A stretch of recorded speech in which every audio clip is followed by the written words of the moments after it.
What is up, everybody? Matt Modi here to give you my favorite NFL player prop picks for the Sunday specific NFL betting slate. Saturday, different video. Monday, different video. For today, we're going to go over the Saturday games. There are 3 games total. I'm going to have 4 bets for you guys to lock in. One of them is a quarter unit dart throw. So it's 3 1-unit official bangers, 1 for each game, and then a nice juicy dart throw just to kind of see what happens. But very excited for this weekend of NFL football, depending on when you're watching this. We might have already had an amazing Saturday. I am recording this a little bit before the Saturday games have finished.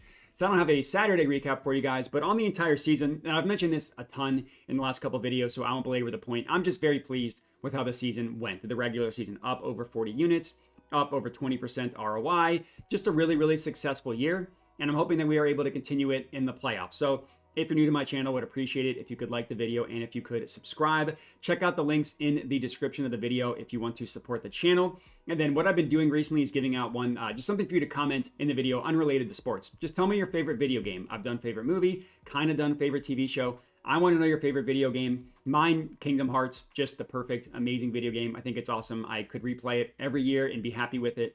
Let me know yours in the comments. Let's get into these plays. So the first bet that we are locking in here, this is in the first game, I'm just going in order of the games, is Josh Allen. So I took him 50 plus rushing yards. And don't look at the best offered price here that you see. This is per Outlier. Outlier is an amazing app, but they're not pulling in every alt line. Bet365 offers the best alt line for this play. I was able to get it at plus 210, but the best offered price is going to be on Bet365, depending on when you're watching this. Hopefully that is still the case. Definitely make sure to check it out on Bet365. So Josh Allen, he's only hit 50 rushing yards in 5 of 17 games this year, and he's done it in 4 of his last 10.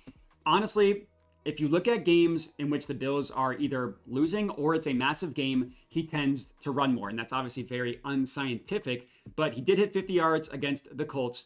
But then look, Chiefs, 55 rushing yards, and the Chiefs are a tough team for quarterback rushing props, a tough team to run on. He ran for 55 yards, 82 against the Rams. That was actually a game in which they lost, and then 68 games against the Lions. I mean, they scored 48 points in that game. The Lions are definitely a team you want to target for quarterback of rushing props, so that definitely helped. But in like these random Jamoke games, like snow game against the 49ers where they beat the crap out of them, not even close. The Dolphins, the Tua was actually still back for this game. A little bit of a close game, not even close. Seattle, they blew them out, not even close. Patriots, the game ended up being a little bit close, didn't run that much. Gross game against the Jets, didn't play in this one. But there are a couple of reasons I like it in this specific matchup. Number one, the Broncos are a very, very hard team to run on. They allow the 3rd fewest rushing yards. That's just overall. That includes everything.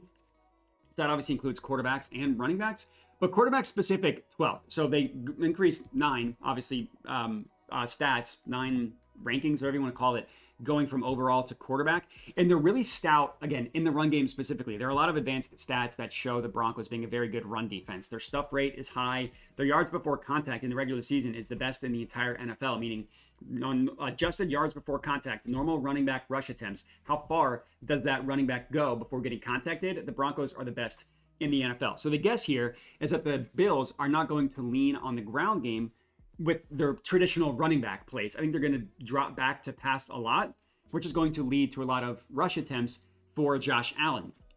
We also saw, I mean, this was last year, so it's not always perfect, but he hit this. This is looking at his playoff rushing stats. He hit this in both games last year with 72 and 74 rushing yards. Granted, he missed it in the 2 games, 2 years prior, or he missed it in the 2 games 2 years ago, but then he cashed it in the first 2 games. The year before that, cashed it in an AFC Championship game against the Chiefs, and he hit it in his first start as well. So overall, he's hit this in 7 of 10 playoff games, 94, 54, 88, 68, 66, 68, 74, 72. Only went under 50 rushing yards 3 times in his playoff career. And it makes sense, right? Like in the regular season, in these non-important games, sure, you're going to want to rest yourself. You're not going to take these hits. But when games ratchet up, when he has a chance to go, he's going to go, in my opinion.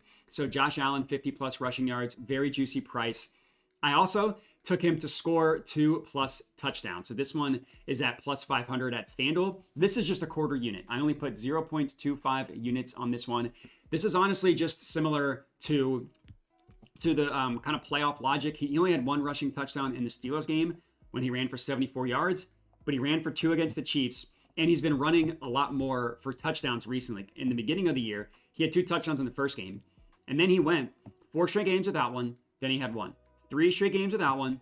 Then he scored in back-to-back games. But then 2, 3, 2. We see him start to run more as these games get more important. In the games in which he ran for multiple touchdowns, also coincided with 2 of the games in which he also ran for 50 yards. Now, obviously, the more you run, the more likely you are to score. So those 2 numbers are definitely correlated. But I do think that Josh Allen, they're going to run more in the red zone specifically, because if the Broncos have a really good stuff rate and really good yards, adjusted yards before contact, that comes up even more in the red zone when there's only, when they're closer to the end zone, right? When they only have these short yardage plays to go. So the guess here is he's going to use his legs more, come through with 50 plus rushing yards and 2 rushing touchdowns as our only play in the first game. To give out a couple leans, because I do hate only having 1 play in these games, but there's a lot of leans that I liked, but I just couldn't quite get there with a lot of them, so I didn't go there. The Bills are one of the worst defenses in the NFL regarding running back receiving props. They give up like the highest target share to the running back on the year. And even if you take out the 2 games against Devon Achane, where he had like 7 or 8 receptions, they're still the 3rd most. So they gave up a lot of work to the running back in the receiving game. Problem is, you don't know who's going to be used in the who the Broncos are going to use in the passing game. Like, the best bet is probably Javonte Williams, but even then, he's hit it 8 of 17 games isn't bad. He's only done it in 4 of his last 10. And his target share, you take out that 11 target, because this is obviously an outlier. He averages about 3 targets per game. Now, 3 targets to get 14.5 yards isn't terrible. So if I had to choose between the 2, it would definitely be Javonte Williams. And as you can see, the Bills have given up the most receiving yards to running backs in the entire NFL. So I like Javonte as a lean. It's just, you never know with Sean Payton and how he's going to end up playing his running backs. So I decided to hold off on that one. Now we're going to head to the Eagles-Packers game. And my bet in this one is Saquon Barkley over 12.5 receiving yards. I got this at -114. You can actually get a better price at -110. But the Packers are definitely a team you want to target for running back receiving props. And Saquon, if we look at his entire year, 6 of 16 games doesn't sound amazing, and he missed it in the last 5. But you can take out these last 2 because Jalen Hurts got hurt in the first quarter in this one, and then Jalen Hurts didn't play in this one. So if you look at games specifically with Jalen Hurts, it's only hit it in the last 3, so it's last 5. But then it's 6 of the first 11 games.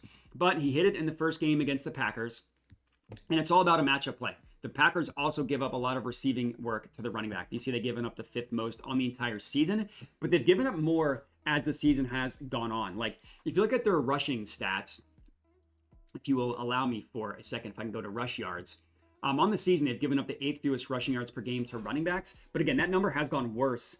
Meaning they've allowed fewer and fewer rushing yards as the season has gone on. Like, they have not allowed a 70-yard rusher since their bye week in week 11. They have the best stuff rate in the NFL, which is just measuring like runs that go for 1 or 2 yards or fewer, or don't get a first down on like 4th and short, basically 3rd and 4th and short. So as they have been better guarding running backs from rushing the ball, they've gotten worse at defending running backs from receiving the ball. So this number has gone higher as the season has gone on. Saquon hit this in the first game. He had 23 receiving yards. He had a receiving touchdown. I think that the Eagles I think their passing game is really going to struggle in this game, even though I'm an Eagles fan. I think that the Packers, the way they play defense, does not bode well for Jalen Hurts. So I think it's going to lead to some Jalen Hurts rushing, but the Packers are also really good at guarding scrambles. So maybe Jalen Hurts rush attempts, but not rushing yards could be a good play. But I really like the Saquon Barkley receiving yards angle. Again, he missed it in 5 straight, but was pretty good prior to that, like 52, 47, 40. When they need a play, try to get the ball to Saquon Barkley in space. And I don't think they're going to have a ton of success running the ball. His rush yards also is in the 100s. So it's just such a high number. It's crazy what it's at. So Saquon Barkley receiving yards. I debated laddering this to 30 plus. The odds didn't, or to 20 plus, but the odds didn't quite make it worth it. So I'm just sticking with the mainline one. That's play number 3. Next up, we're heading to the last game. It's Zach Ertz, 40 plus receiving yards. Same thing here. Don't look at the odds you see on the screen here. The best offered price is once again on Bet365. It's still offered for plus money. 2 reasons why I like this play. Zach Ertz just has a consistent role with the team, and the Tampa Bay Buccaneers are a team you want to target for tight end receiving props. as you can see, they've allowed the second most receiving yards per game, specifically to tight ends. They're a pass funnel. You really can't run on them. They do a really good job stopping the run, but you can pass on them, and specifically you can pass on them with tight ends. Now, Ertz, so 7 of 17 games, once again, doesn't sound amazing. Twice, he landed on 38, so that would be brutal if that happened again. And there are 2 games where you can take it out. This game against the Giants, he played less than 50% of the snaps. He got hurt. In this game against the Saints, he also played 50% of the snaps because he got hurt. And then this game against the Eagles was his first game back from a concussion. So we'll still include that game. But that 7 of 15 games overall looks a lot better. And then 2 games he had 38 receiving yards. But I like Zach Ertz because he gets consistent targets. Again, you take out this 1 target in this 2-target game. Every other game, he's had 4 or more targets with a pretty high catch rate. He's a really good passing target because he just is a good route runner. You can count on him to be where he needs to be, when he needs to be. So he generally has a pretty high catch rate. As you can see, catches 72% of his passes. And there's some gross games like where he caught 4 of 8 and where he caught 7 of 11. And then this one really bad where he caught 2 of 8. But more often than not, 5 of 5, 6 of 7. This one rough, 3 of 6, 6 of 8.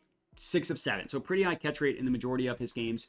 And it's a really good matchup. I think that the Commanders are going to need to pass the ball a lot in this game because I don't think they're going to be able to run the ball.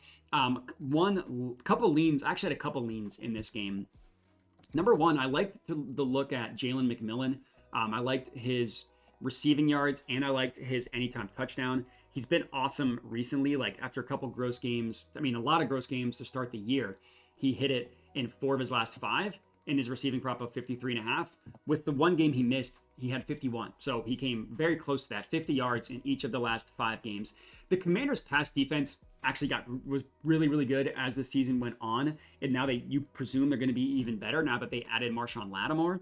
Part of the reason why I like the McMillan look is we know that Marshawn Lattimore has shut down Mike Evans in the past. So if we think that is going to continue, well, the ball's going to have to go somewhere. Jalen McMillan is a great as bet as any for it to go elsewhere. I don't necessarily know if Lattimore is going to shut down Evans again, so that's another reason why I didn't bet this. And then his touchdown. It's hard to bet against his touchdown. He scored in 5 straight games. I just didn't love the odds. Plus 160 on him to score when most of the year he was in like the 200s. Obviously, you understand why when he scored in 5 straight games, but again, the Commanders have only allowed the 6th fewest passing touchdowns on the year. They're actually a team that you want to target with running back rushing props, which brings me to another lean that I had, which was Bucky Irving rushing yards. And I think I missed the boat on this one. I was looking to take him 90 plus rushing yards. It was plus money at the beginning of the week. Now it's no longer plus money. This best price you can get is minus 108. And I checked on Bet365. They don't have it for plus money. So at minus money, I didn't think it was quite worth it for Bucky Irving. As you can see, he's been phenomenal recently. He's hit this in actually, I want to go back to his last 6 to include this one. But also look at the teams. He did it against the Panthers, worst rushing defense, twice. Did it against the Panthers twice. He did hit it against the Chargers, who have a good rushing defense. They won that game 40-17. Even if they win the game, I don't think it's going to be a blowout.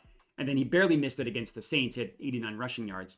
But the Commanders are not a good run defense. They've given up the 4th most rushing yards per game in the entire NFL. They have the worst adjusted yards per attempt in the NFL as well. Now that number's inflated because Saquon 3 separate times had massive runs against them without getting touched. But you wonder, is Bucky's increasing carries because he just took the job away from Rachaad White? Possible. Or is it because in this game he got hurt? So you take out that game. So it really is 4 of the last 5, 4 of the last 5 getting 89 or more. Or is it because they've been winning most of these games and can use him? The Giants 30-7. The one game that the Buccaneers lost in this stretch, he had 68 rushing yards, and he still had 16 rushing attempts in that game. So the attempts were still there. So I think there's a lot of back and forth with Bucky. Obviously, he's very talented, and the Commanders are a soft run defense. So by that logic, he should be a good bet. I just didn't like the odds on that one, so I didn't end up officially going with. So it's 4 official bets, 40 guys to lock in. It's Josh Allen, 50 plus rushing yards. Josh Allen, 2 plus rushing touchdowns, quarter unit on that one. Saquon Barkley over 12.5 receiving yards, and Zach Ertz 40 plus receiving yards. Let's hope they have a great day on Sunday, and then it comes after a great day on Saturday. We'll talk Monday in a different video. I appreciate everybody for watching. Make sure to like the video and subscribe. Make sure to let me know your favorite video game because I love reading through these comments. Check out the links in the description of the video if you want to support the channel, and have a good one.